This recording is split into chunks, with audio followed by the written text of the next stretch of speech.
Oui, nous allons prier pour commencer notre enseignement. Tendre Père, nous voulons te rendre gloire ce soir pour l'opportunité que tu nous donnes encore de partager la parole. Cher Saint-Esprit, nous voulons vraiment nous abandonner entre tes mains, nous voulons disparaître, que toi tu prennes contrôle, que tu croisses, que tu travailles à travers nous. Nous voulons que cette parole puisse toucher des milliers. Nous voulons que cette parole puisse aider, Éternel, notre Dieu, quelqu'un. Nous voulons que ça puisse amener, Éternel, à comprendre, Père de gloire, les plans merveilleux que toi tu as préparés depuis la fondation du monde pour nous. Cher Saint-Esprit, nous confions nos cœurs entre tes mains. Nous voulons, Père de gloire, nous asseoir à tes pieds et que tu nous parles et que nous puissions t'écouter et que la parole puisse pénétrer à nous. La parole puisse, Éternel, notre Dieu, produire les effets de transformation. Merci Seigneur, merci notre Dieu, merci notre Roi. Cher Saint-Esprit, nous te laissons ce temps et nous voulons que tu nous conduises, que tu nous enseignes, toi l'enseignant par excellence. Merci, merci, merci Seigneur. Merci notre Dieu, notre Roi. Et nous voulons que ton peuple soit béni ce soir. Au nom de Jésus-Christ, notre Seigneur et Sauveur, nous avons ainsi prié avec action de grâce. Amen. Bien-aimés, bonsoir.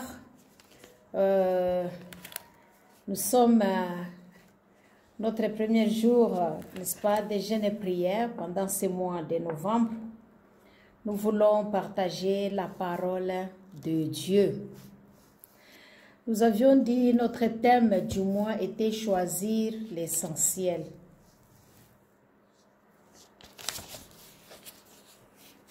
Et lorsque nous parlons de choisir l'essentiel, nous avions dit la première des choses que nous ne pouvons pas vivre sans Dieu,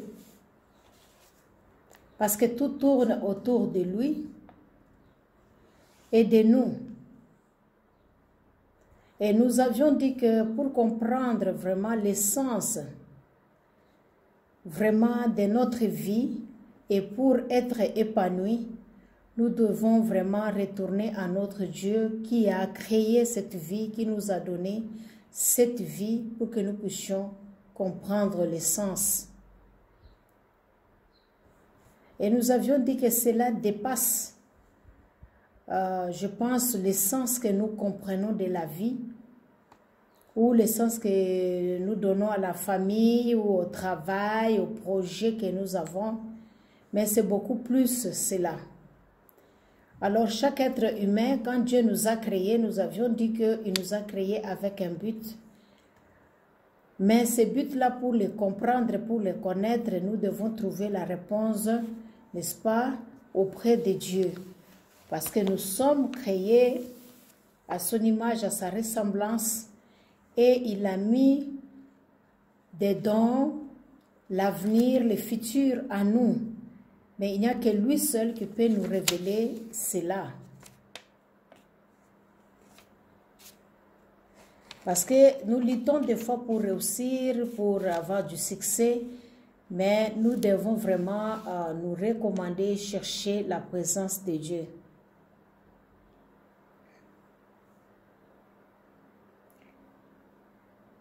Ce n'est pas en nous centrant sur nous-mêmes que nous pouvons découvrir vraiment l'essence de notre vie. Mais nous devons savoir que nous avions été faits par Dieu et pour Dieu.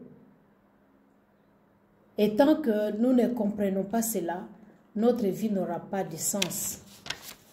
Raison pour laquelle si nous lisons Colossiens chapitre 1 verset 16, la Bible nous dit « Car c'est en lui qu'on était créés, toutes choses dans les cieux comme sur la terre, les visibles et les invisibles. Oui, par lui et pour lui, tout a été créé. » Alors, si vous partez de ce principe qu'il y a un Dieu, alors vous allez comprendre l'essence de votre vie. Mais si vous dites seulement que non, vraiment la vie n'a pas de sens, en tout cas, moi je suis né au hasard, en tout cas moi je ne comprends pas pourquoi je suis sur la terre où Dieu n'existe pas, j'existe par moi-même, Bien-aimés, il vous sera difficile de comprendre le plan merveilleux de Dieu et de comprendre que la vie a des sens. Mais nous devons retourner à celui qui nous a donné pour nous demander, pour nous montrer plutôt l'essence de cette vie-là. Parce que si nous allons vers Dieu, nous allons trouver le chemin qu'il a déjà tracé pour nous. En acceptant Jésus-Christ comme son Seigneur et Sauveur, notre Seigneur et Sauveur, il nous donne cette voie vraiment de devenir enfant de Dieu et d'avoir cette relation intime avec notre Père parce que nous sommes ses enfants. Et c'est en ce moment-là, nous allons découvrir notre identité ou notre raison d'être en entretenant réellement cette relation avec Jésus-Christ. Mais si nous ne vivons pas une telle relation, c'est vraiment dommage, mais nous allons vous expliquer à la fin, si vous le souhaitez, de les connaître et que vous voulez aussi vraiment être en relation avec lui pour que vous puissiez découvrir vraiment l'essence de votre vie. Nous allons les faire. Alors nous devons comprendre que Dieu, avant de nous façonner, de nous créer, il avait bien vraiment pensé à nous et il nous connaissait. Et il avait déjà préparé un plan, n'est-ce pas, pour notre vie, avant notre naissance.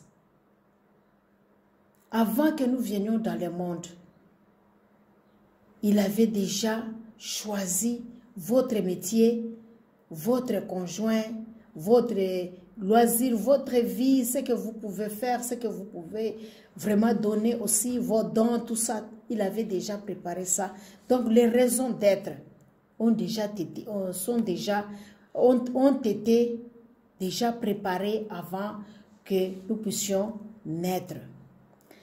Alors le troisième point, l'essence de notre vie s'inscrit dans un plan bien plus large et infini que Dieu a conçu de toute éternité.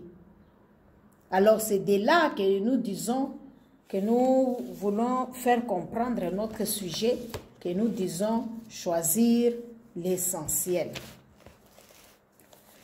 Alors si nous comprenons bien choisir l'essentiel, c'est vivre une vie avec un but, une vie avec un objectif.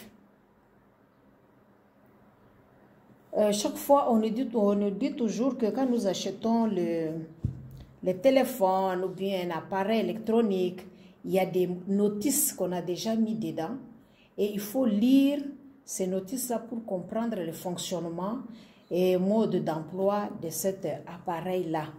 Il y a aussi des options. Si tu ne lis pas, tu peux avoir un téléphone intelligent, mais tu ne sauras pas appliquer. Pourquoi? Parce que tu n'as pas fait de recherches, tu n'as pas voulu vraiment lire ce qu'on a déjà fait. La même chose, nous sommes créés, c'est Dieu qui nous a créés pour lui. Alors nous devons retourner à Dieu pour comprendre comment est-ce que nous devons fonctionner, comment est-ce que nous devons marcher sur la terre et les objectifs de notre vie doivent être clairs. Parce que sinon, on va marcher en tâtonnant et on va faire ce que nous ne devons pas faire. Des fois, on perd le temps. Des fois, on n'arrive pas vraiment à vivre une vie vraiment joyeuse, à vivre ce que nous pensons que nous devons vraiment vivre. Pourquoi? Parce qu'on ne découvre pas réellement qui nous sommes, que devons-nous faire, où je dois être, ma place et où on ne découvre pas. Et à ce moment-là, on tourne en rond et le temps passe. Alors, comme c'est une vie vraiment qui est motivée par ce qui est essentiel, une vie qu'on doit vivre avec un but, un objectif, alors notre premier objectif dans la vie, nous devons comprendre que Dieu nous a conçus pour le plaisir de lui-même. Nous avions été conçus pour le plaisir de Dieu. Et nous pouvons lire cela dans Apocalypse chapitre 4, le verset 11. Apocalypse 4, le verset 11 dit, « Tu es digne, notre Seigneur, notre Dieu, de recevoir la gloire et l'honneur et la puissance, car tu as créé toutes choses et c'est par ta volonté qu'elles existent et qu'elles ont été créées. » Donc vous voyez, si nous existons par la volonté de Dieu et nous avions été créés par lui. C'est lui qui a créé toutes choses pour sa gloire, pour son honneur. Alors nous devons comprendre que nous sommes des créatures de Dieu et nous n'existons pas pour nous-mêmes, pour le plaisir d'exister, non. Nous existons pour Dieu. C'est pour cela que nous avions dit que choisir l'essentiel, tout doit commencer avec Dieu. Parce que c'est pour lui que nous vivons et c'est lui qui nous a créés. Et lorsque nous lisons le psaume 149, le verset 4, je prends le parti A, il nous dit, « Car l'Éternel prend plaisir à son peuple. » Il nous a créés et quand il nous regarde, il prend plaisir. Ça lui fait du bien. Dieu nous a créés pour sa satisfaction personnelle. Alors, on existe pour son bien. Ça plaît à Dieu que nous puissions exister. C'est le but de Dieu de nous créer. Et ça lui fait de la joie de nous avoir créés. Alors, le premier objectif de notre vie, nous devons vraiment plaire à Dieu.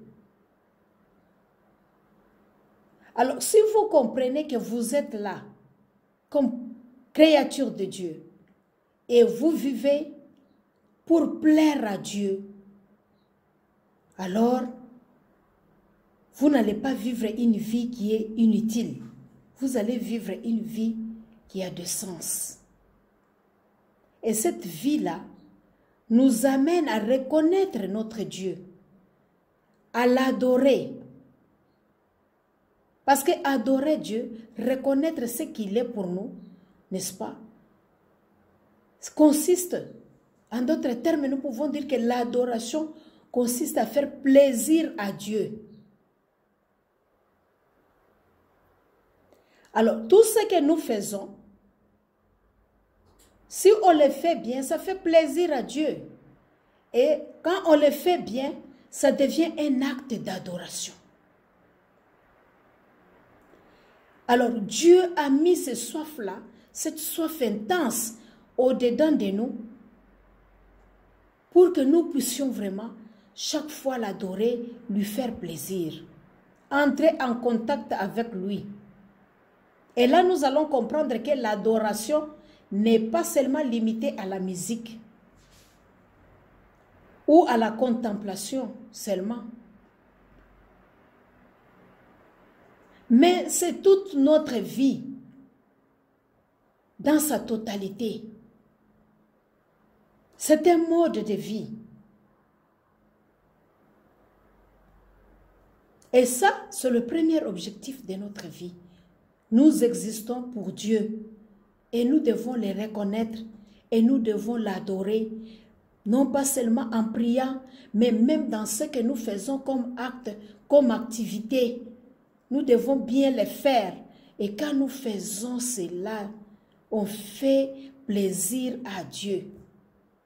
Et c'est un acte d'adoration.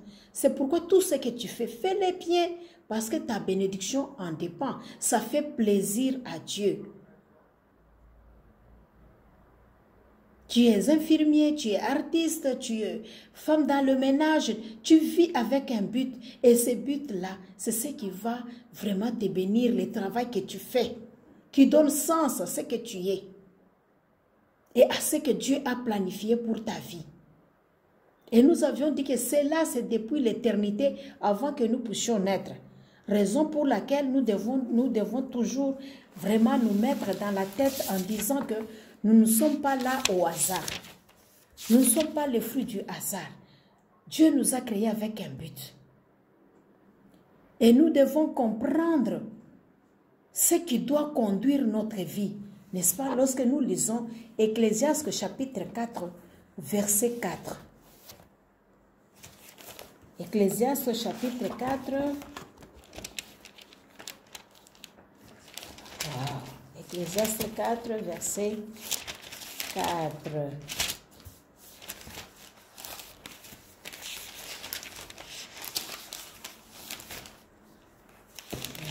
Ecclésiaste 4, le verset 4 nous dit ceci. Je vis que tout travail et toute habileté dans le travail n'est que jalousie.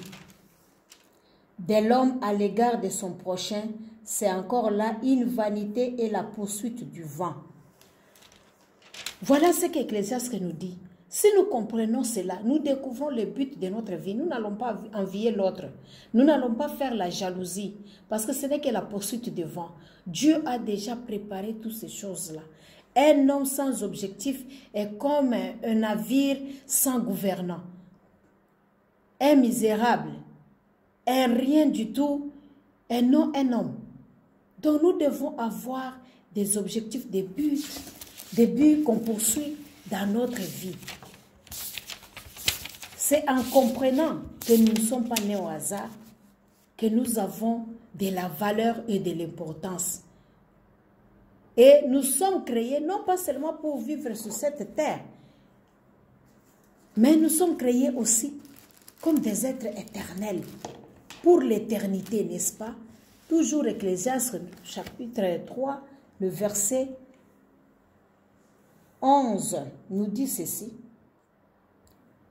Il fait toutes choses bonnes à son temps, même il a mis dans le cœur la pensée de l'éternité, bien que l'homme ne puisse pas saisir l'œuvre que Dieu fait, du commencement jusqu'à la fin. Même si nous ne comprenons pas cela, mais nous devons comprendre que sur la terre, nous sommes... c'est une période d'un stage, une préparation, un entraînement à la vie éternelle. Notre existence terrestre est comme l'a dit Thomas, n'est-ce pas? Une petite parenthèse par rapport à l'éternité. Alors nous avions été créés pour vivre avec notre Dieu, pour vivre dans l'éternité. Alors c'est ça que nous devons comprendre lorsque nous découvrons l'objectif de nos vies. Nous sommes là comme des stagiaires, comme des passagers. À un moment donné, nous allons retourner auprès de notre Père, n'est-ce pas? Donc, nous sommes créés pour vivre l'éternité. Alors, nous devons voir la vie comme Dieu le voit, n'est-ce pas? Comme Dieu le voit. C'est Jacques qui nous dit, Jacques chapitre 4, le verset 14. Nous ne voyons pas des choses telles qu'elles sont, mais telles que nous sommes. C'est comme ça que nous devons voir les choses, telles que nous sommes, non pas comme elles sont. Jacques 4, le verset 14.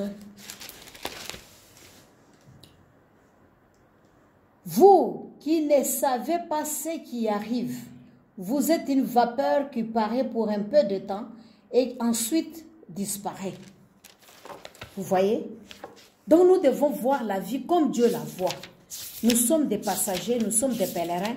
Nous ne devons pas comprendre que nous sommes là pour l'éternité. Non, non. La vie est une étape temporaire. Ça va passer. N'est-ce pas? Lorsque vous lisez aussi le psaume 39, verset 5. Que nous sommes seulement des étrangers sur cette terre. Ça, c'est le premier objectif. Si nous comprenons toutes ces choses-là, que nous avons un but, nous allons bien vraiment jouer notre rôle, nous allons bien vraiment faire les choses, et parce que nous savons que le temps est limité, nous savons que nous sommes des pèlerins, nous savons que nous sommes créés pour l'éternité, et un jour nous allons retourner. Alors on ne va pas mener la vie comme on veut, on va vivre une vie qui a des sens, c'est une vie où nous avons Dieu avec nous, où Dieu nous conduit, où Dieu nous montre les raisons de notre vie, de notre passage sur la terre. Alors, si nous voulons connaître, si on ne connaît pas, voilà l'opportunité. Il faut prier, il faut demander à Dieu qui va nous révéler. Il y a plus ou moins 4 objectifs, mais aujourd'hui, je vais parler seulement de 2. Alors, je viens de parler des premiers objectifs. Nous disons que nous avions été créés pour Dieu et pour faire plaisir à Dieu. Et nous venons de voir certaines choses qui font partie de cette création ou de faire plaisir à Dieu. Nous avions vu la première des choses, l'adorer. Deuxième des choses, ne pas savoir que nous ne pas connaître que nous ne sommes pas là au hasard.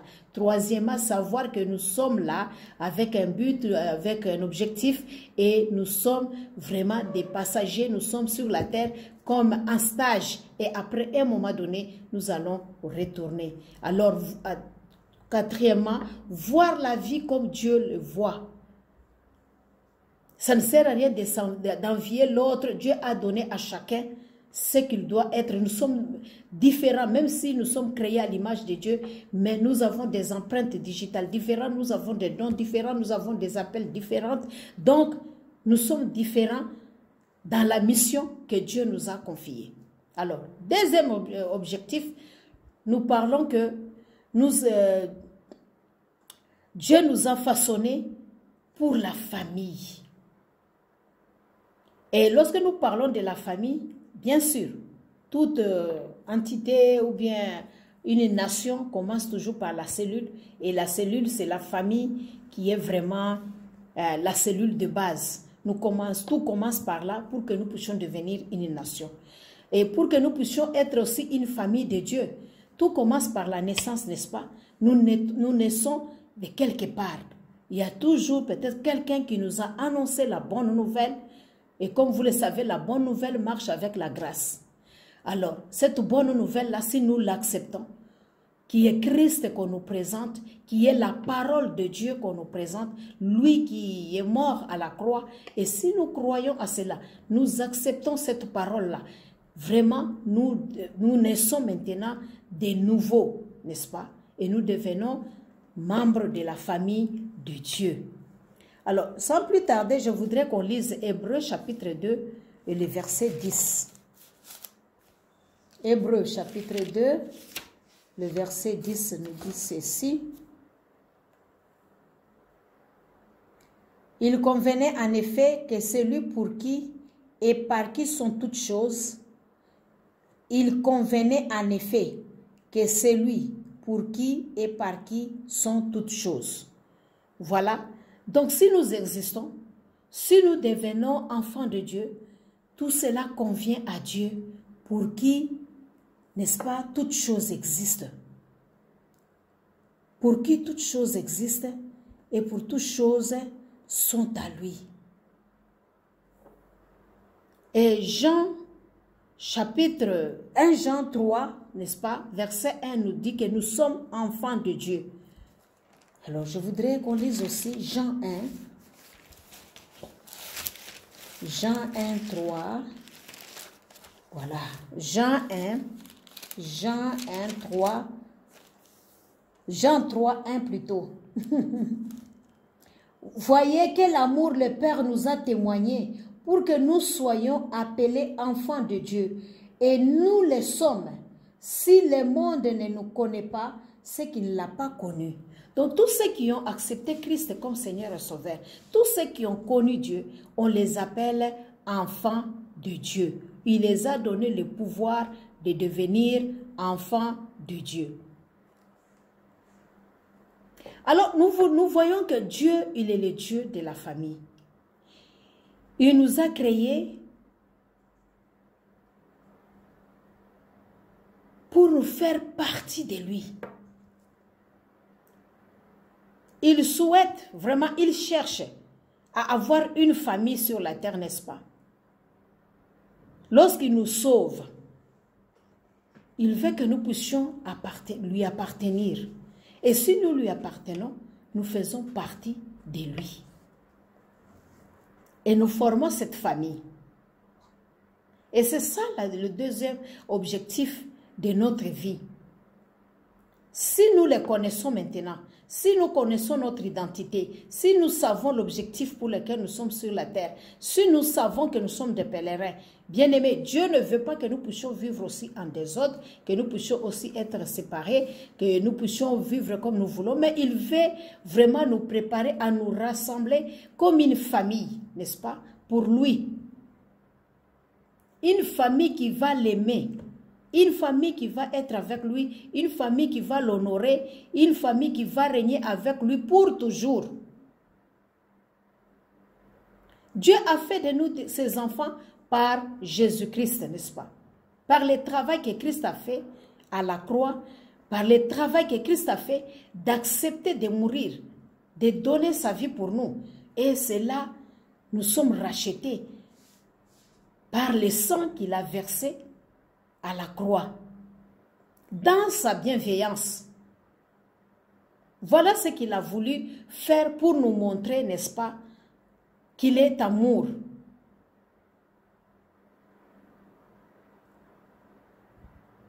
Alors nous voyons que Dieu parle vraiment en termes familiaux. Lorsque nous lisons la Bible, nous voyons que Dieu parle, Dieu le Père, Dieu le Fils, Dieu le Saint-Esprit, n'est-ce pas? Lorsque nous voyons au commencement, lors de la création, nous voyons la Trinité, la relation de Dieu avec lui-même. C'est un modèle parfait d'harmonie relationnelle que nous devons aussi apprendre, n'est-ce pas, à découvrir. Quand Dieu nous crée, nous sommes tous des créatures de Dieu. Mais nous ne sommes pas tous enfants de Dieu. Mais pour devenir enfant de Dieu,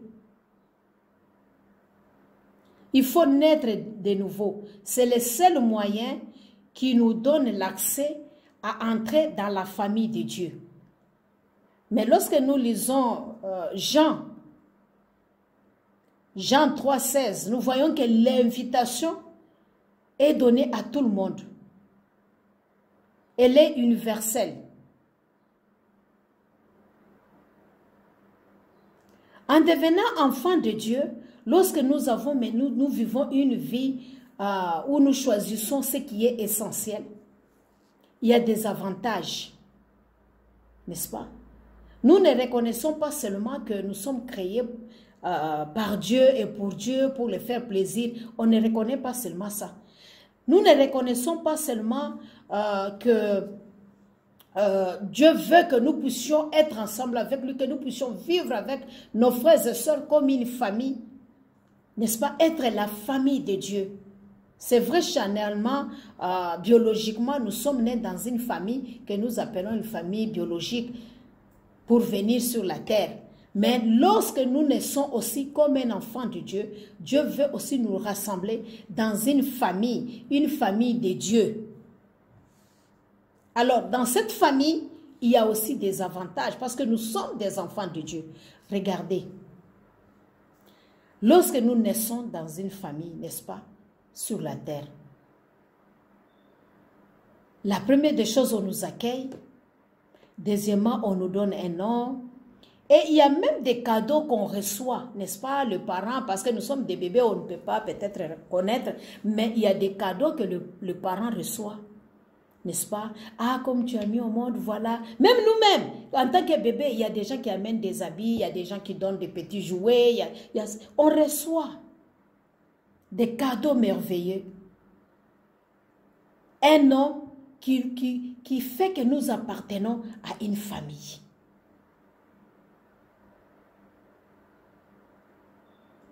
Et s'il y a déjà des frères ou des sœurs qui sont déjà nés avant nous, on les trouve et nous avons les mêmes noms, n'est-ce pas? On nous appelle, nous tous, n'est-ce pas, les Kambola ou bien les Kasongo. Kat Kambol, Moutonde Kambol, Moussen Kambol, voilà, Kambaj Kambol, tu vois. Donc, Chimanga, Jean Chimanga, André Chimanga, Betu Chimanga, on nous donne ces noms-là. On appartient à une famille, les Kasongo, Mukaza Kasongo, Mujinga Kasongo, Samba Kasongo, Kambola, Kasongo, on appartient à cette famille-là, n'est-ce pas?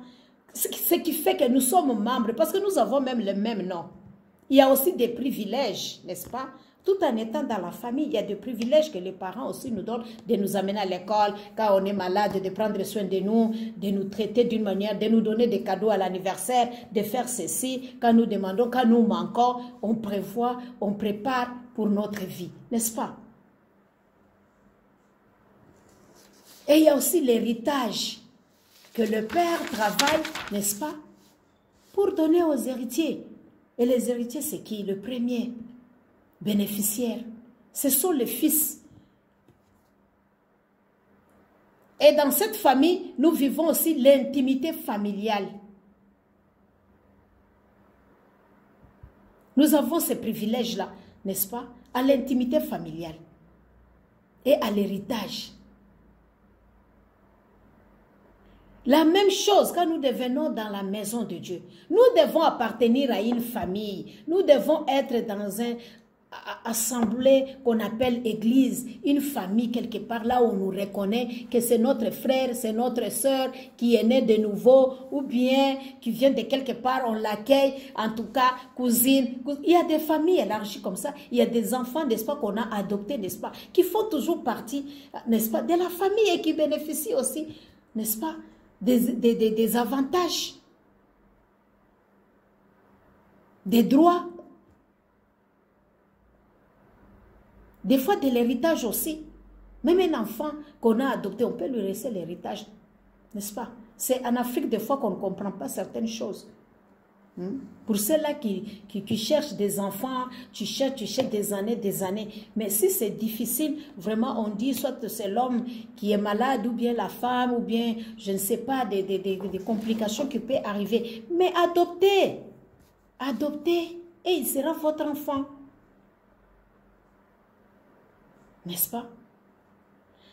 Mais la Bible nous dit, puisque nous sommes des fils, on a droit, n'est-ce pas, à la fortune de Dieu. Et la Bible nous dit, vous êtes des co-héritiers avec Christ dans le royaume des cieux. Nous sommes des héritiers de biens, des promesses de Dieu. Et c'est pourquoi la Bible nous dit aussi que Dieu pourvoira à tous vos besoins, n'est-ce pas, au-delà de notre attendement, parce qu'il est notre Père, parce que nous sommes dans cette famille de Dieu. Il a droit maintenant de nous prendre, de prendre soin de nous, de s'occuper de nos vies, de s'occuper de nos foyers, de s'occuper de nos difficultés que nous avons, de nos loyers, de nos études, des frais, je ne sais pas, qu'on manque, il va pourvoir parce qu'il est notre Père. En d'autres termes, nous devons comprendre que nous avons maintenant droit à la richesse. Pendant que nous sommes encore ici sur la terre, n'est-ce pas? Nous avons droit à cela pendant que nous sommes encore ici sur la terre. Ça, ce sont des avantages lorsque nous faisons partie de la famille de Dieu. Nous ne disons pas que la famille de Dieu, c'est seulement être dans l'église. Nous disons que la vie de la famille de Dieu, pour faire partie de la famille de Dieu, ça commence à la nouvelle naissance. Quand nous acceptons Christ comme Seigneur et Sauveur, vraiment, c'est à ce moment-là que nous avons maintenant droit de faire partie de la famille de Dieu. Et quand nous faisons partie de cette famille, nous avons droit à l'héritage et aux promesses de Dieu. Et Dieu ne veut pas nous laisser séparer ou bien éparpiller, non, non. Il est le Dieu des familles. Il veut que nous puissions être unis, rassemblés à un endroit, n'est-ce pas? Et avoir un nom. Et nous avons notre nom, c'est Fama. D'autres ont leur nom. Telle église, telle église. Voilà, c'est le nom de leur famille. Et c'est ça le nom de notre famille spirituelle. Alors nous allons comprendre que la récompense est réservée, ou bien l'héritage est réservé aux enfants n'est-ce pas? Nous aussi, nous avons un héritage éternel. La Bible nous dit que quand nous serons devant le trône de grâce, Dieu nous donnera, n'est-ce pas? Il va nous récompenser, chacun selon ses œuvres, il va nous donner des couronnes. C'est l'héritage éternel. Sur la terre, nous avons droit à vivre ces promesses. Mais au ciel, nous avons aussi une promesse éternelle, la vie éternelle. Alors nous devons comprendre, si nous choisissons ce qui est essentiel, que la famille, notre famille spirituelle est plus importante que notre famille physique. Nous ne disons pas, je suis en train d'insister, nous ne disons pas qu'il faut maltraiter nos familles biologiques, nos familles physiques. Non, non. Nous ne disons pas qu'il faut les négliger, qu'il ne faut pas les aider. Non, non. Nous ne disons pas qu'ils doivent venir en seconde position. Si nous sommes bénis, ils ne doivent pas bénéficier de ce que nous avons ou rejeter les membres des familles. Rappelez-vous, la Bible dit que celui qui ne prend pas soin des siens, il est plus pur qu'un païen. Il est plus mauvais. Il est encore un païen même. Ils ne connaissent pas Dieu. Parce que Dieu est amour. Et celui qui dit qu'il connaît Dieu, il doit avoir l'amour. S'il n'a pas l'amour, s'il renie les siens, il est plus pur qu'un païen. Alors, la famille spirituelle, nous disons qu'elle est plus importante que la famille physique. Pourquoi? Parce qu'elle durera même dans l'éternité. Si j'ai mon frère, j'ai ma soeur qui n'accepte pas Jésus-Christ comme Seigneur et Sauveur et qu'il meurt, c'est fini, c'est une séparation vraiment éternelle. On ne va plus se revoir. N'est-ce pas? S'il refuse la vie de Dieu, s'il refuse la vie de l'Église, c'est fini pour lui. N'est-ce pas? Mais si mon frère, même s'il n'est pas de ma nationalité, même s'il n'est pas de ma famille biologique, ma famille physique, mais s'il accepte Christ comme Seigneur et Sauveur, il est réellement mon frère. Parce qu'au ciel, on se verra, on se reconnaîtra. N'est-ce pas? Il va hériter aussi les royaumes des cieux. Alors, c'est pourquoi nous disons que la famille spirituelle, elle durera éternellement. Alors, elle est plus importante. Lorsque nous choisissons vraiment ce qui est essentiel, les avantages, n'est-ce pas, par les baptêmes que nous avions reçus et les saluts que nous avions reçus, nous sommes identifiés pour cette famille-là.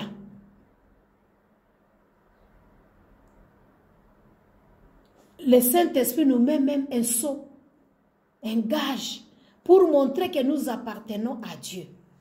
Et nous le disons toujours, nous qui sommes ici, nous voyons que quand nous voyons même les chameaux et d'autres animaux, ils ont les cachets qu'on a mis, hein, le cachet qu'on a mis sur leur peau là, qui montre qu'il appartient à telle personne.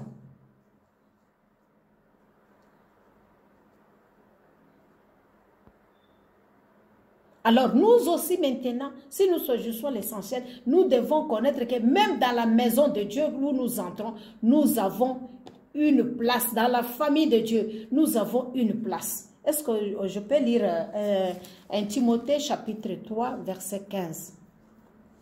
Lorsque nous devenons enfants de Dieu, 1 Timothée chapitre 3, le verset 15, nous dit ceci. Mais enfin, que tu saches, si je tarde, comment il faut se conduire dans la maison de Dieu, qui est l'église du Dieu vivant, la colonne et l'appui de la vérité. Donc nous venons de voir ici que la maison de Dieu, là où Dieu veut nous rassembler, c'est l'église, qui est la colonne et l'appui de la vérité. Donc il est important, si nous choisissons Dieu, ne nous éloignons pas de la maison de Dieu. Nous devons nous rassembler dans cette famille-là que Dieu a voulu que nous puissions être. Nous devons aimer nos assemblées. Comme Hébreu le dit, n'est-ce pas? Hébreu 10, je pense, verset 25. N'abandonnez pas vos assemblées, comme c'est l'habitude de certains d'entre vous. N'est-ce pas? Et lorsque nous lisons aussi Ephésiens 2, le verset 19.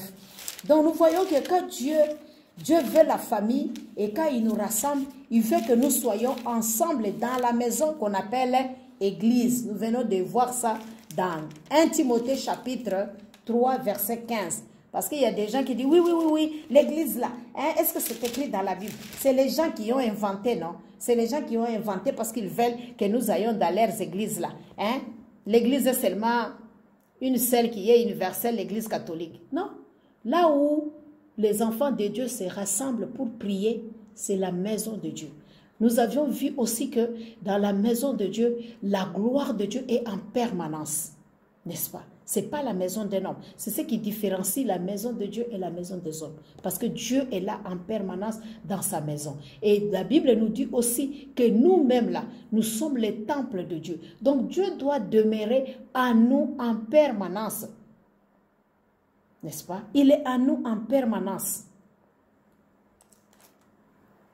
Éphésiens chapitre 2 verset 19.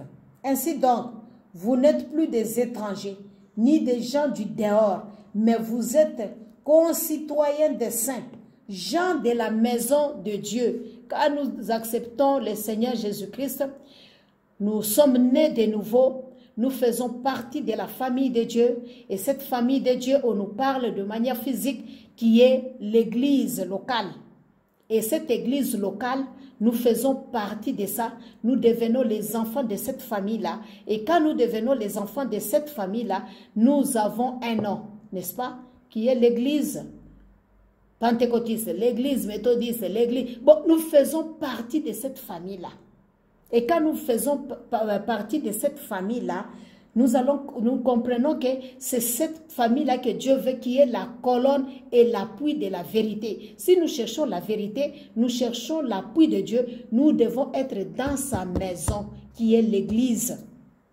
Et c'est là où il y a la vérité. La vérité est dans sa parole. La vérité est dans sa parole. N'est-ce pas? Et maintenant, de Éphésiens chapitre 2 verset 19 nous dit, ainsi nous ne sommes plus des étrangers, nous devenons membres. C'est pourquoi nous avons dit, nous portons maintenant les noms de la famille, n'est-ce pas? Comme nous avions dit quand nous sommes nés d'une manière physique, biologiquement, on nous donne un nom de notre père, le nom de la famille, on nous donne ces noms-là, c'est pour nous identifier, c'est pour montrer que nous appartenons à la famille X ou Y, et nous avons des cadeaux qu'on nous donne pour vraiment, n'est-ce pas, la joie de notre présence dans cette église, que Dieu lui-même a déjà préparé, qui est la vie éternelle, n'est-ce pas? Il nous donne cette vie-là, qui est la vie en abondance, la vie, n'est-ce pas, de Dieu, la vie de joie et de paix, la richesse et ses promesses, il nous donne en tant que ses enfants. Et ça, ce sont des avantages lorsque nous sommes enfants de Dieu. Nous ne sommes plus étrangers. C'est-à-dire, nous ne devons plus voir les choses qui se passent dans la maison comme des étrangers. Non, non, comme quelqu'un qui est venu visiter. On entre, on sort. La plupart des gens disent, oui, ma présence à l'église, ça suffit. Ça ne suffit pas.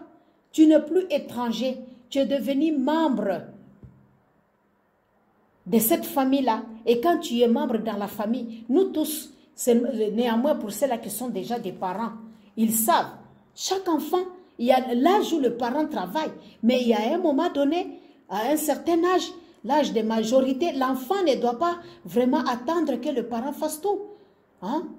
Que les parents arrangent les lits pour toi, tu as déjà 20 ans, tu as déjà 18 ans. Non. Que les parents lavent tes sous-vêtements, que les parents font ceci à l'âge de majorité. Non, non, tu dois participer. Et à ce moment-là, tu n'es plus un bébé. Quand on te donne la bouillie, quand tu es bébé, c'est la maman qui prend aussi, n'est-ce pas, l'assiette pour aller laver et classer les choses comme ça. Mais quand tu deviens aussi âgé, tu commences à aider les travails. Quand tu vois, on est en train de travailler, toi aussi tu participes. Tu participes. C'est pour cela la maison de Dieu nous appartient nous tous. Nous devons voir avec les yeux spirituels comme Dieu voit les choses. Nous participons maintenant avec ce que nous avons, avec ce que nous sommes, ce que Dieu nous a donné comme don et talent, ce que Dieu nous a donné comme moyen, notre présence, n'est-ce pas? Notre intelligence, notre savoir-faire, nous les mettons maintenant au service de notre famille. Tu peux trouver ta maman malade. Tu ne peux pas dire que non, aujourd'hui on ne va pas manger parce que maman est malade. Tu vas aider parce que tu as déjà de la maturité, tu as déjà de l'âge. Parce que c'est ta famille. Personne, tu ne dois pas demander l'autorisation à ta maman pour entrer à la cuisine parce que c'est chez vous. Tu sais là où se trouve le gobelet, tu peux entrer, les tasses, les verres, tu sais. Tu sais distinguer les choses, comment est-ce qu'on les classe, comment est-ce qu'on fait. Tu connais ce que maman aime, ce que papa aime, tu connais. Parce que tu as grandi dans cette famille-là. Et tu sais les valeurs que vous avez en tant que famille. Tu connais. Tu sais ce que le parent veut. Ils ne veulent pas qu'on sorte, qu'on rentre plus tard, 18 h. Ils ne veulent pas qu'on sorte sans demander l'autorisation. Ça, ce sont des normes. Quand on vit dans une famille, des règles, n'est-ce pas, qui gouvernent la famille, on connaît. On sait qui est le chef de la famille. Ce n'est pas le papa qui va se lever et dire à ses enfants, vous savez que c'est moi le papa ici, c'est moi le chef. Non, non, tout le monde sait que le papa est là, c'est lui le chef de la famille. C'est naturel. C'est naturel. On n'a pas besoin d'expliquer cela. Et on sait que si papa et maman, c'est eux les responsables. Si papa n'est pas là, maman est là. Chaque famille connaît ça.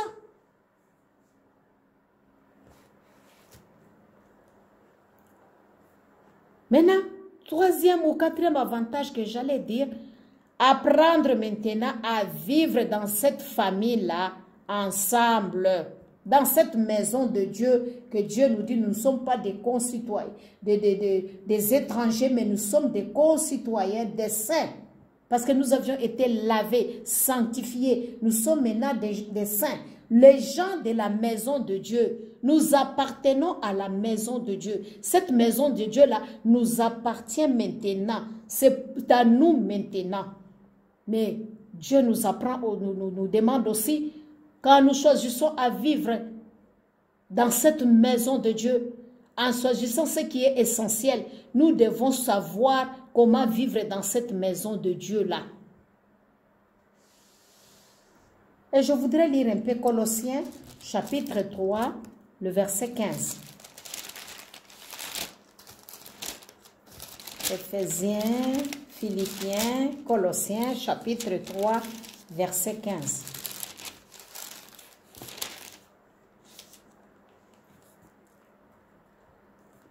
Chapitre 15 nous dit ceci.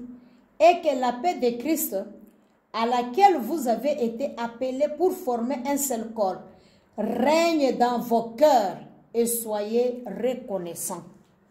Christ nous a appelés non pas à vivre encore dans les désordres, non pas à venir encore, n'est-ce pas, manquer la paix. Non, non. Quand nous venons dans la maison de Dieu, nous devons savoir que Christ nous a appelés, il nous a affranchis. Le royaume de Dieu, c'est la paix et la justice. Cette paix-là, nous devons vivre ça dans la maison de Dieu. Nous ne venons pas pour créer des problèmes aux autres. Nous ne venons pas pour troubler des autres.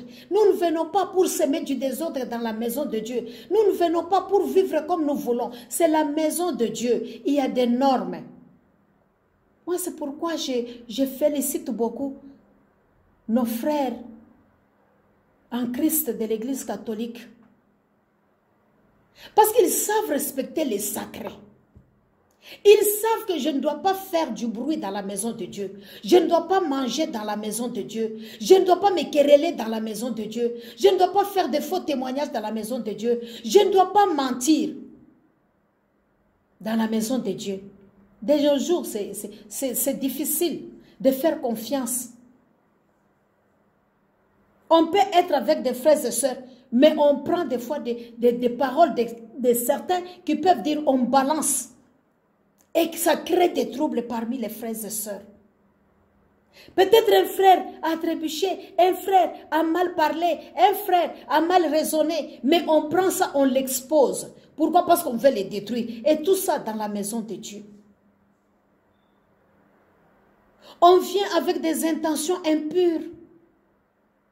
On vient, on est animé de mauvaises vraiment pensées. Des motifs vraiment qui ne sont pas de Dieu. Impurs qui sont à nous pour satisfaire nos désirs. Ah, moi, si le mari de quelqu'un me cherche à l'église, là, moi, je vais l'accepter, je ne l'ai pas appelé. Mais ça, ce sont des pensées impures qui ne doivent pas être au milieu de nous. Ça, ce n'est pas comme ça qu'on doit vivre dans la maison de Dieu. Ah oui, je prends les choses de ma soeur qui est en train de vendre. Je ne vais pas la payer au nom de Jésus-Christ. Ça, ce n'est pas ça. C'est pas ça. C'est pas comme ça que nous devons vivre. La Bible nous appelle à vivre dans la paix, comme Christ nous a appelés. Colossiens 3, verset 15. Bien-aimés, apprenons à vivre, à amener la paix à laquelle Christ nous a amené, nous a appelés. Christ ne nous a pas appelés au désordre. Il ne nous a pas appelés aux divisions. Nous sommes là pour diviser des frères et sœurs. Quand on dit quelque chose, on prend, on court pour aller aggraver, pour aller faire mal dans le cœur de quelqu'un. Et les gens se divisent. Et toi, tu es en bas, tu te caches. Rappelez-vous de ce que j'ai parlé, de péché qui empêche les prières, les divisions, les frères et sœurs qui sont à la base des querelles et des disputes, n'est-ce pas, des divisions entre des frères. Ta prière ne sera pas exaucée. Et raison pour laquelle nous prions, on ne reçoit pas. Et on est assis dans ça.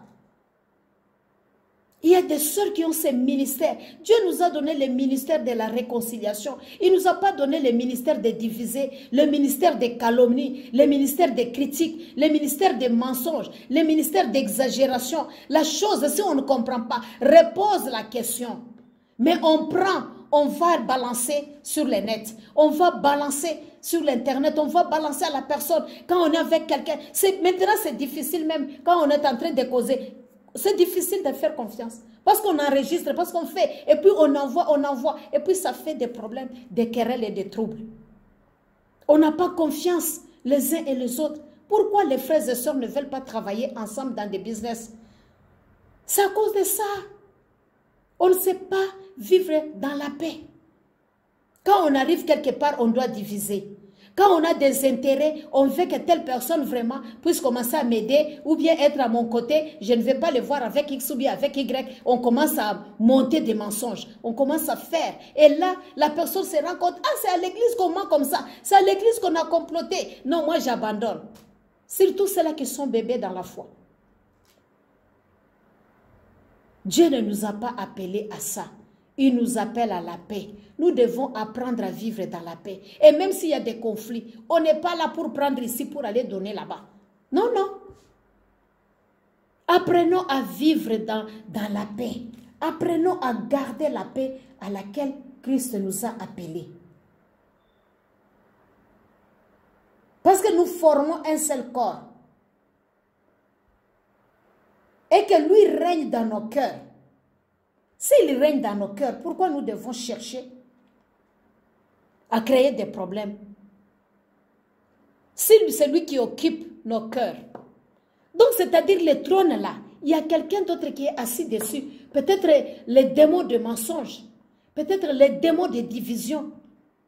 C'est nous qui sommes toujours là. Ah, tu as entendu. Ah, tu as compris. Quand il a dit ça, moi je comprends comme si. Tu interprètes les choses. La personne a dit autre chose. Vous interprétez, vous créez des problèmes. Et puis vous ne savez pas résoudre ça. Il faut faire attention dans la maison de Dieu. Lorsque nous lisons Psaume 133, n'est-ce pas, le verset 1. Vivons dans la paix, même dans la famille. Il y a toujours des tiraillements. Les cousines, les cousins, tel a dit ceci, tel a dit cela. Mais nous qui avons Christ, nous devons apprendre à aider les gens à vivre dans la paix. Même s'il m'a dit, peut-être il m'a dit dans la colère, même s'il m'a dit, peut-être il a mal interprété la chose, même s'il m'a dit, peut-être il a mal compris, peut-être il n'est pas en bon état, ou bien il n'aime pas l'autre, ou bien il jalouse l'autre, ou bien l'autre il a fait quelque chose et il veut peut-être se venger. Mais est-ce que je suis obligée d'aller dire ça? Est-ce que je suis là pour vraiment accentuer le mal là? Est-ce que je suis là vraiment pour continuer à faire du mal aux gens? Pour encourager qu'ils restent dans cet état-là? Non, je ne suis pas obligée. Colossiens 3,16 il dit que la parole de Dieu abonde à nous abondamment. Nous pouvons être dans des moments de faiblesse, mais que cela ne soit pas notre vie. Tu commets une erreur, demande pardon. Et ça passe et ne revient plus. Non, non. Tu es là. Cherchez ce que les gens vont dire à la bouche pour aller dire. Et tu es là. Et les gens comme ça, ils ne sont pas stables. Quand vous voyez les gens comme ça, ce sont des gens qui ne sont pas stables spirituellement. Il est avec tel, il est avec tel, il est avec tel. Qu'est-ce que tu cherches? C'est toujours des problèmes. Créer des cisanies. Créer des problèmes. Et tu détruis la maison de Dieu. Et quand tu détruis la maison de Dieu, la récompense t'entend. Parce que la vengeance et la rétribution appartiennent à Dieu. Psaume 133, le verset 1. Il dit, cantique des degrés de David, « Voici, ô, qu'il est agréable, qu'il est doux pour des frères de demeurer ensemble. » Voilà les buts de Dieu. Voilà l'objectif de Dieu. Si j'ai choisi l'essentiel, je viens dans la maison de Dieu, non pas pour diviser les gens, mais pour que je puisse me former et avoir une famille, prier avec les autres, adorer avec les autres, rassembler comme Dieu le dit avec les autres, que je sois ensemble avec les autres pour adorer et pour louer Dieu. Parce que c'est là où Dieu déverse, n'est-ce pas, sa grâce. Parce qu'il est doux et agréable à Dieu de demeurer ensemble. Et il dit, c'est comme l'huile précieuse qui répandue sur la tête, descend sur la barbe d'Aaron, qui descend sur le bord de ses vêtements. Comme la rosée d'Hémron, qui descend sur la montagne de Sion.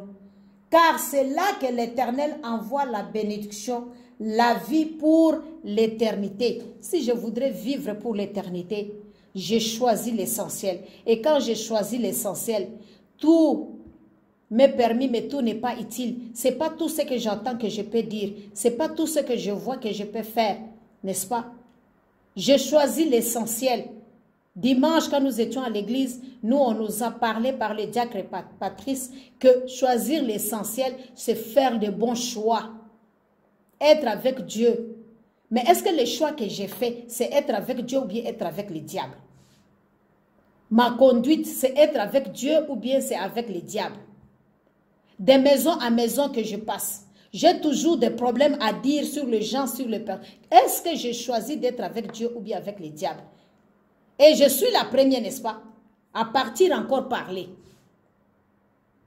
Faisons attention à la vie que nous menons. Choisissons l'essentiel. Quand je viens dans l'église de Dieu, il y a ce qui est important, c'est d'écouter la parole de Dieu. Nous ne venons pas en parade, n'est-ce pas, de défilés de mode, ou bien regarder X ou Y, ou bien connaître les problèmes de X ou Y. Non, non. Je viens pour prier, je viens pour être en communion avec mon Dieu, je viens pour chercher la communion avec mes frères et sœurs, parce que c'est eux qui sont aussi ma famille spirituelle. Je viens pour édifier un frère, je viens pour encourager une sœur.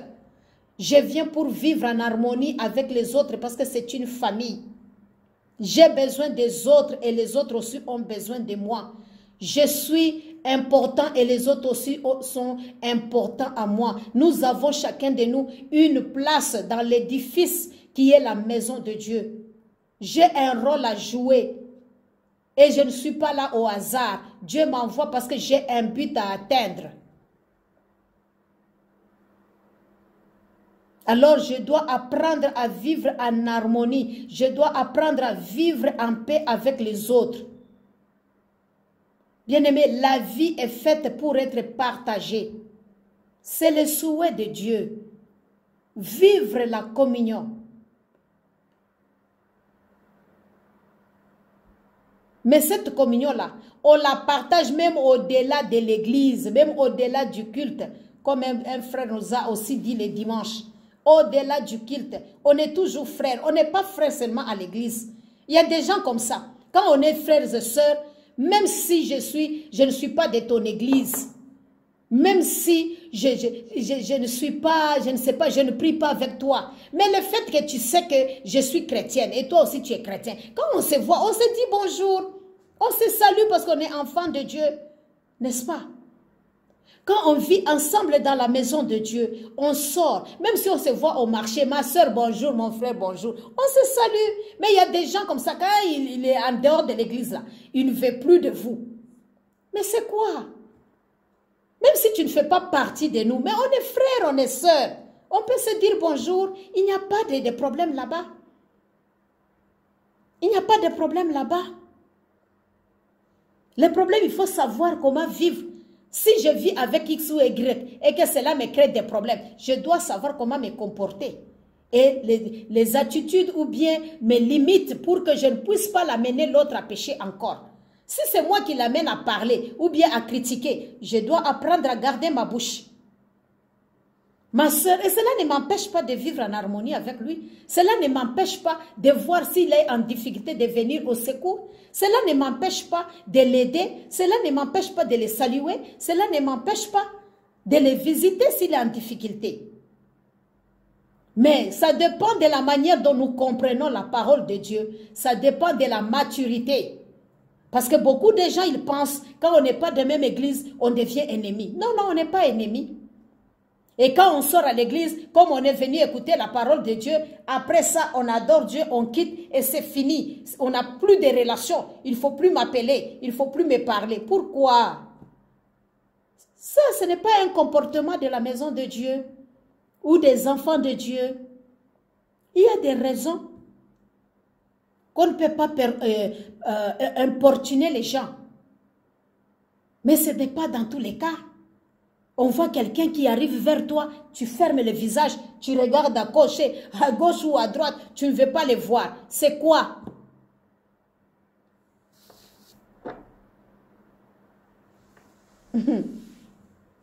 On doit grandir parce qu'on doit vivre ensemble.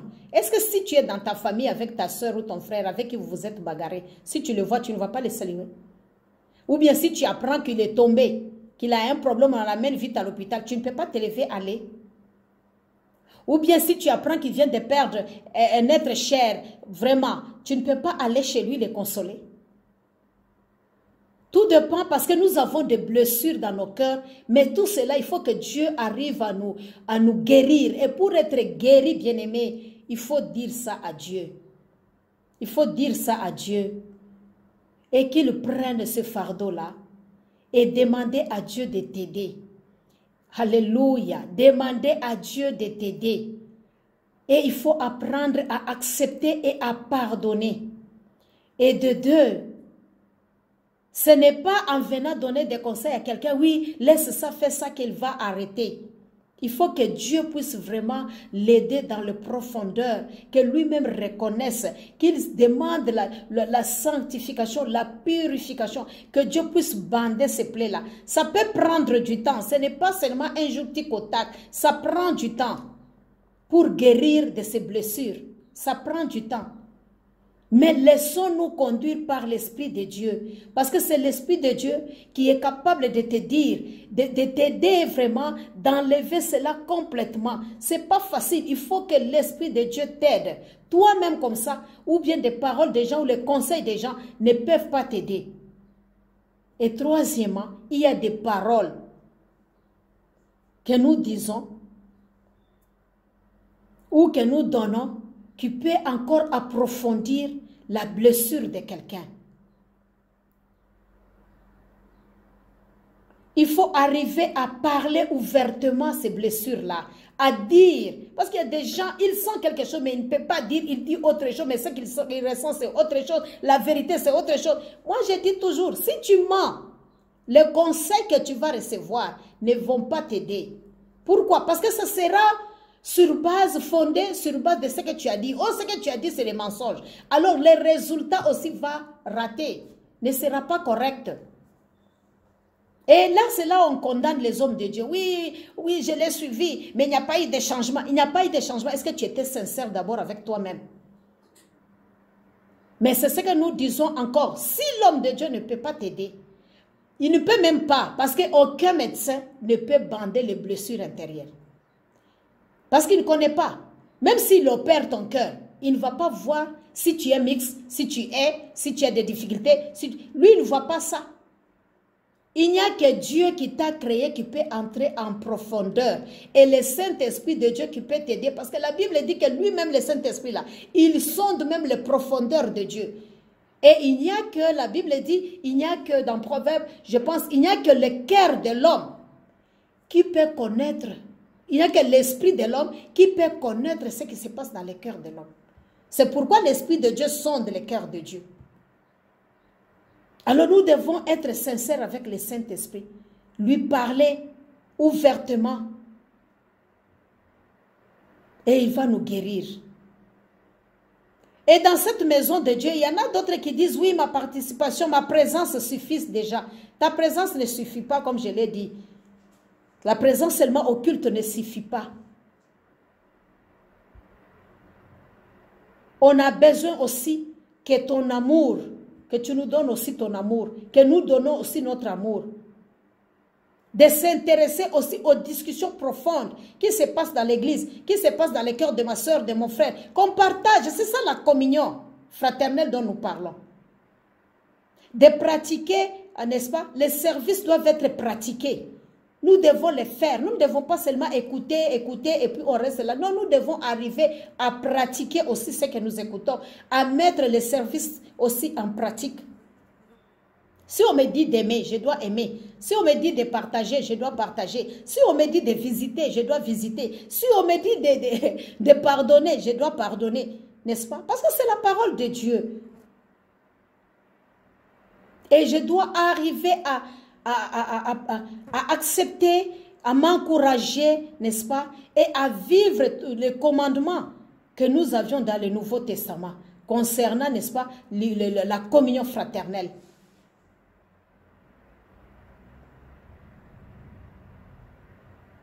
Chaque fois, nous devons aussi apprendre que chaque fois que vous écoutez et vous comprenez quelqu'un dans ses sentiments, vous êtes en train de fortifier quelqu'un et vous êtes en train, n'est-ce pas, de vivre cette communion, de partager cette communion, de fortifier cette communion au milieu de nous ou au milieu de vous. Alors nous devons apprendre dans cette assemblée à approfondir la vie communautaire. Jacques 3, verset 18.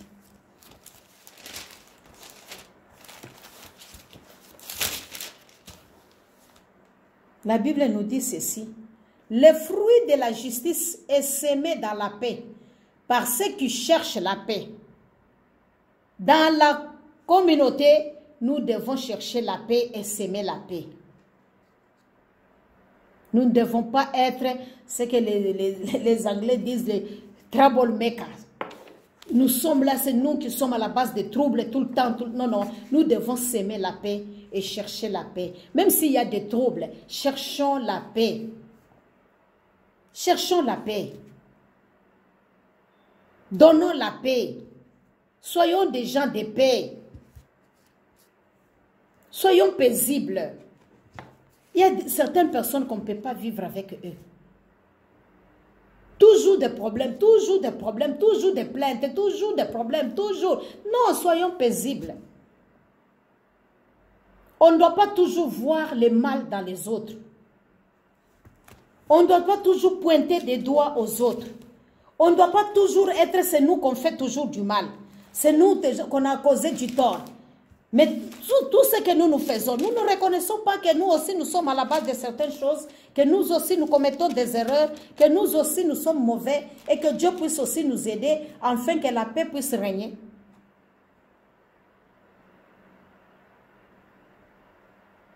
Et dans cette vie communautaire, c'est ça. Dieu est en train de nous parler. Nous devons chercher à être remplis par le Saint-Esprit.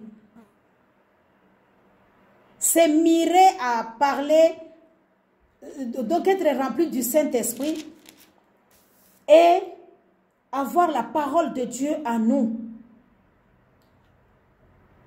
Lorsque nous lisons le verset 42 nous dit, il persévère dans l'enseignement des apôtres, dans la communion fraternelle, dans la fraction de pain et dans la prière. Et quand nous sommes seuls, nous devons aussi nous édifier par des hymnes, par des cantiques, par des prières.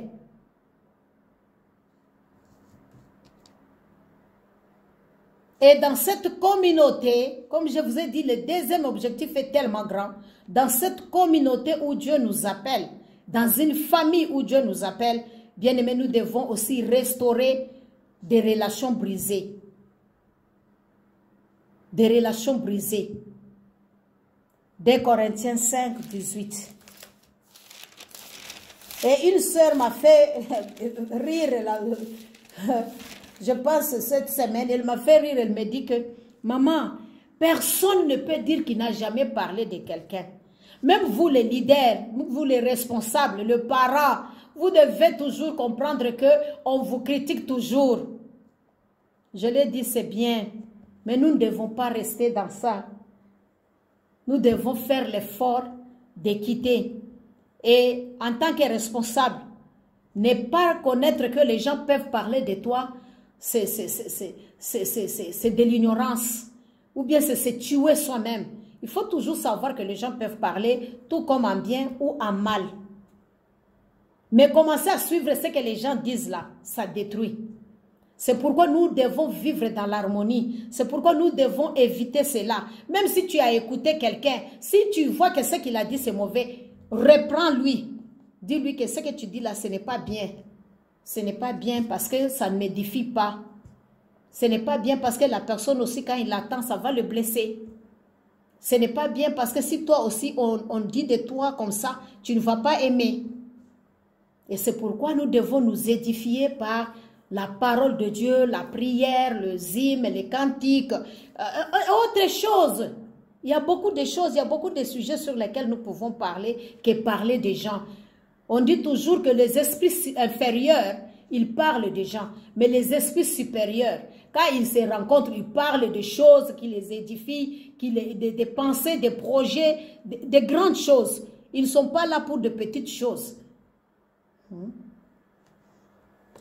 Corinthiens, chapitre 5, le verset 18 nous dit ceci. Et tout cela vient de Dieu, qui nous a réconciliés avec lui par Christ et qui nous a donné le ministère de la réconciliation. Donc nous devons toujours chercher à restaurer des relations brisées, à voir, à parler, à partager. Parce que l'objectif prioritaire de notre vie, n'est-ce pas, c'est d'être en communion avec Dieu, d'être en communion avec tout le monde, n'est-ce pas? Parce que sans cela, personne ne verra Dieu. Or, nous disons que si nous choisissons l'essentiel, c'est être avec Dieu. C'est vivre une vie avec des objectifs. Mais si la vie n'a pas des objectifs, si nous vivons comme ça en désordre, qu'est-ce que nous allons gagner à la fin?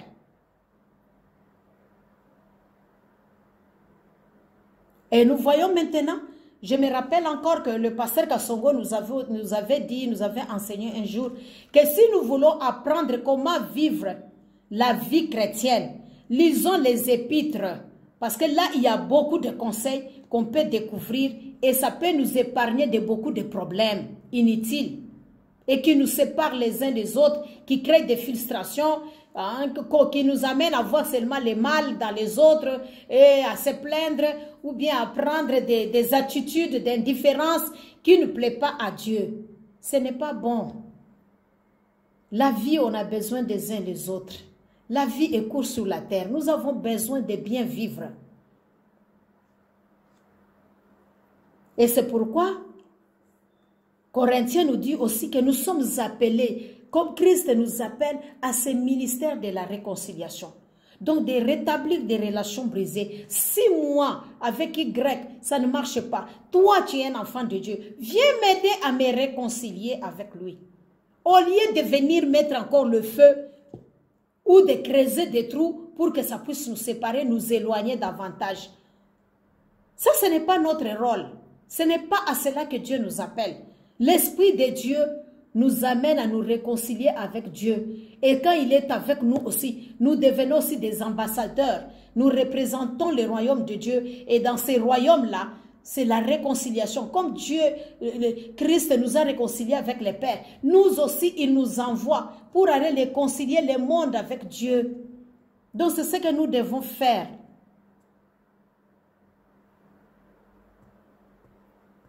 Aider les autres à vivre ensemble, à enlever, à pardonner, à ôter des conflits au milieu de nous, à ne pas se blesser mutuellement par nos paroles, par nos actes.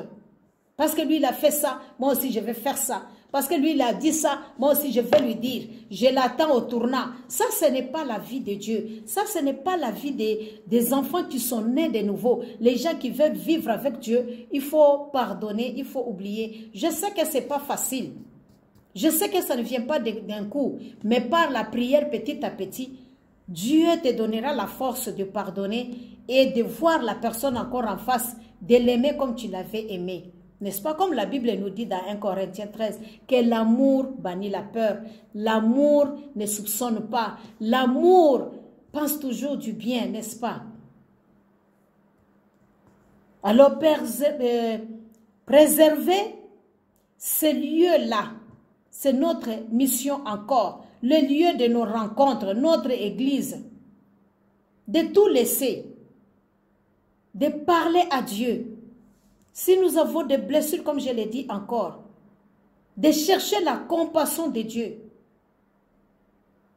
de chercher comment le dire pour ne pas peut-être blesser encore la personne. Et ensuite, nous devons à tout prix, comme membres, n'est-ce pas, comme les concitoyens, les saints de Dieu, les membres de cette assemblée qu'on appelle Église, nous devons protéger notre Église. Nous ne devons pas être là en train de parler du mal, en train de livrer, n'est-ce pas, notre Église dans les mains de Satan, si nous choisissons l'essentiel. Ce qui est important, c'est je vais à l'église, je prie. Ce n'est pas les gens qui sont là. Ce n'est pas vraiment comment est-ce qu'ils s'habillent, ou bien la richesse qu'ils ont, ou la pauvreté, ou quoi. Non, non. Ou les bâtiments, parce qu'il y a des gens aussi qui sont complexés par ça. Si le bâtiment n'est pas joli, il ne peut pas venir, il a honte d'entrer, il a honte de prier, parce que... Mais on nous dit, c'est la maison de Dieu. Éphésiens 4. J'étends vers la fin. Éphésiens 4, nous sommes en train de parler de l'essentiel. Si je choisis l'essentiel, je vais voir aussi dans mon caractère, je vais voir aussi dans mes fréquentations, je vais voir aussi dans ma façon de parler, je vais voir aussi dans mes choix, je vais voir aussi vraiment dans ce que je fais, qu'est-ce qui est important, qu'est-ce qui est prioritaire. Qu'est-ce qui est essentiel pour moi, pour ma vie, pour que ça ne m'amène pas à des difficultés. Éphésiens 4, verset 3. La Bible dit, « Vous efforçant de conserver l'unité de l'esprit par les liens de la paix. » Nous devons nous efforcer. La Bible ne nous dit pas que c'est facile. La Bible ne nous dit pas que nous avions déjà acquis cela. Mais il nous dit de nous forcer. C'est-à-dire c'est quelque chose qui n'est pas facile. Ne pas seulement voir les imperfections de l'Église, mais nous efforcer d'aimer l'Église, de vivre dans l'unité, d'accepter, n'est-ce pas, la différence, n'est-ce pas, la multitude dans la différence. Nous devons accepter cela, que chacun de nous a un don, chacun de nous a une place, que chacun de nous est important dans la maison de Dieu. Il y a une place pour tout le monde. Alors, si l'autre, Dieu l'appelle à faire ceci, je dois l'accepter. Je dois faire l'effort de vivre en harmonie, en unité avec lui. Je ne dois pas être là, lui, il pense que c'est son don qui est meilleur. Ah, lui, il fait ça. Pourquoi il fait ça? Comme il fait, moi, je laisse. Non, non. Non, non. Efforçons-nous. Chacun apporte ce qu'il a. Si nous avons un travail à faire ensemble, chacun apporte sa connaissance, on met ensemble l'essentiel, on fait et qu'on vive dans la paix et dans l'harmonie et on réalise ce qu'on devait faire. C'est ce qui est important. Mais si je vois que ce que lui fait, c'est pas comme ça que moi je fais. Quand je vais rentrer chez moi, je vais faire ce que moi je fais. Comment je fais si je prépare les poulets comme ça? Et mes amis disent qu'on ne prépare pas comme ça. Comme c'est dans les groupes, je conserve l'unité. Je veux conserver cette unité-là. On prépare comme tout le monde le dit. Après, si je rentre chez moi, je fais comme chez moi. Parce que ça, chez moi, c'est comme ça que moi, je pense faire. Mais si je convainc encore mes frères et mes soeurs, ah, faisons ça pour que ça puisse être comme ça. Sinon, si nous faisons comme ça va être comme ça. Au lieu de s'énerver, au lieu de critiquer, au lieu de me retrancher, au lieu de dire je ne veux plus, au lieu de laisser tout tomber. Non! On ne doit pas faire ça. On doit nous garder l'unité, conserver cette unité, dit la parole de Dieu, Ephésiens 4, verset 3. Même si tel ne m'aime pas, mais parce que nous sommes dans la maison de Dieu, même si tel ne me tolère pas, mais parce que nous sommes dans la maison de Dieu, je vais les regarder, je vais les tolérer. Petit à petit, avec l'Esprit de Dieu, il va finir par m'accepter. Si je prie pour lui, si je prie pour lui, Seigneur, il m'est pourquoi? Seigneur, pourquoi il ment pour moi? Seigneur, pourquoi il fait des faux témoignages? Seigneur, pourquoi il ne veut pas me sentir? Pourquoi il s'éloigne de moi, Seigneur? Oh, viens m'aider à mon secours, Seigneur. Peut-être j'ai fait quelque chose de mal, mais je l'aime, Seigneur. Je l'aime, mon Père et mon Roi. Je voudrais que tu l'aides, qu'il comprenne que je l'aime. Je voudrais que tu vas voir que la personne, au fur et à mesure que tu pries pour lui, il commence à sentir la paix dans son cœur et il commence à être attiré par toi et il commence à t'aimer et il commence aussi à être à l'aise et à t'accepter. Mais c'est parce que nous ne prions pas, à la place de prière, nous mettons la calomnie, nous essayons toute la journée d'analyser quelqu'un. Ah oui, le pasteur, il a dit ceci. En tout cas, hein, elle est la servante de Dieu. Elle a fait comme ça. Pourquoi? Moi, je ne peux pas tolérer ça. Moi, je ne peux pas la libérer. Moi, je ne peux pas... Si tu fais ça, tu me verras toujours méchante, tu me verras toujours mauvaise, je ne vais pas apporter quelque chose dans ta vie. Et tu ne vas jamais m'aimer. Mais si tu pries, tu dis, ah mon Dieu, elle est ta servante. Ce que je vois là, je n'aime pas. C'est pas bien. Je voudrais que toi, Dieu, tu l'aides. Tu vas voir que le mal là que tu découvres à moi là, ça va commencer à tomber petit à petit. Tu dis, ah maman, au début tu n'étais pas comme ça. Hein, mais maintenant je te vois autrement. Pourquoi? Parce que tu m'as aimé et tu m'as porté dans ton cœur. Et la prière que tu fais, ce n'est pas un jeu. Le Saint-Esprit qui te voit dans les secrets, il me transporte et il vient me transformer et il m'aide. Voilà comment est-ce que nous devons porter les fardeaux, comment est-ce que nous devons vivre dans la communauté, comment est-ce que nous devons conserver l'unité, n'est-ce pas? Colossiens 3, verset 14 nous dit ceci. Mais par-dessus de toutes ces choses, revêtez-vous de la charité qui est le lien de la perfection. L'amour surpasse toutes choses. Je peux avoir l'argent, je peux avoir les choses, je peux avoir du matériel, je peux. Mais si je n'ai pas l'amour, je suis rien. Je suis rien. Parce que la richesse, c'est l'amour. Dieu lui-même est amour. Et si nous disons que nous aimons Dieu, nous devons aussi avoir de l'amour. L'Église pour Dieu, ce qui est le plus important pour Dieu, c'est que nous vivons dans cette communauté, dans l'amour, dans l'unité. Les valeurs de Dieu sont plus importantes que nous puissions les expérimenter. Les fruits de l'esprit, qui est la patience, la joie, la douceur, la bienveillance, n'est-ce pas, la maîtrise de soi, et tant d'autres. Si nous avons cela, vraiment nous allons vivre dans l'harmonie. C'est à cela que nous devons aspirer.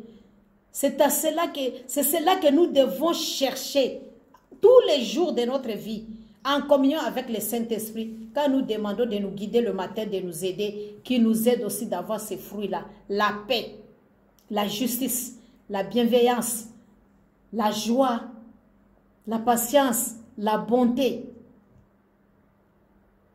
la maîtrise de soi, la générosité. Que Dieu vous bénisse abondamment, abondamment. C'est ce que nous avions voulu partager sur choisir l'essentiel. Que Dieu puisse vous bénir abondamment nous avons de buts à atteindre dans la vie. Et nous avions dit, c'est d'abord être avec Dieu, choisir Dieu, les recevoir dans notre vie. Et ensuite, nous avions vu que nous devons vraiment vivre pour lui. Et nous devons, deuxième objectif, nous avions vu que nous devons être dans une famille parce que Dieu, il est le Dieu de la famille. Il veut nous voir ensemble.